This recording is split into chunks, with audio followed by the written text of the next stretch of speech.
मोदी गेले काही दिवस फक्त सोशल मीडियावरच बोलतायत. मोदी आहेत कुठे? मोदींच्या इन्स्टा व्हिडिओ संदेशावरून संजय राऊतांचा प्रहार. मोदी फेसबुक पंतप्रधान असल्याचा टोला. सिद्धिविनायक मंदिरातही दान चोरीबाबत राज ठाकरेंनी केलेले आरोप खरे. संजय राऊतांकडून आरोपांचं समर्थन. देशातील सर्व मंदिरांमध्ये चोरी सुरू असल्याचं विधान. राष्ट्रवादी शरदचंद्र पवार पक्षात मोठे फेरबदल. युवक शहर प्रदेशाध्यक्षपदी विशाल वाकडकर तर विद्यार्थी अध्यक्षपदी सुशील बेडेंची नियुक्ती. सुप्रिया सुळे शशिकांत शिंदेंच्या उपस्थितीत नियुक्त्या. आता कंटाळा आलेला आहे. राजकारणातून रिटायर व्हावंसं वाटतं. महामार्गाच्या दूरवस्थेवर बोलताना पर्यावरण मंत्री पंकजा मुंडेंचं विधान. पण जनतेचा उत्साह पाहून नव्याने प्रेरणा मिळत असल्याचं मत. राजकारणासह सर्वच क्षेत्रातलं वजन कमी झालंय. येणारा काळ आपलाच असल्यानं फिट राहण्यासाठी जिमवर भर. माजी मंत्री धनंजय मुंडेंची मिश्किल टिप्पणी.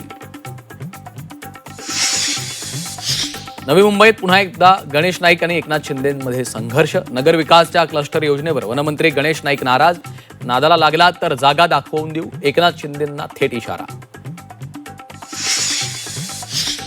मनसे अध्यक्ष राज ठाकरे 9 ऑगस्टला रायगड जिल्ह्याच्या दौऱ्यावर. रखडलेल्या मुंबई गोवा महामार्गाची पाहणी करणार तर जिल्ह्यातील मनसे कार्यालयाचंही उद्घाटन करणार.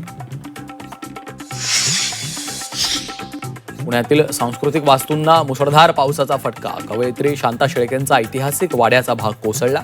साहित्यिक वारशाच्या संवर्धनाचा प्रश्न ऐरणीवर.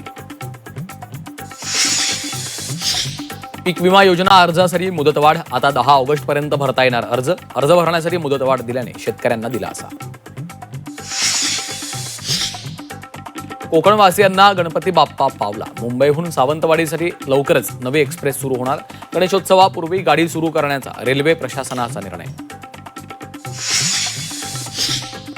राज्यात जुलैमध्ये सरासरीहून अधिक पाऊस. जुलै महिन्यात 40% अधिक पावसाची नोंद.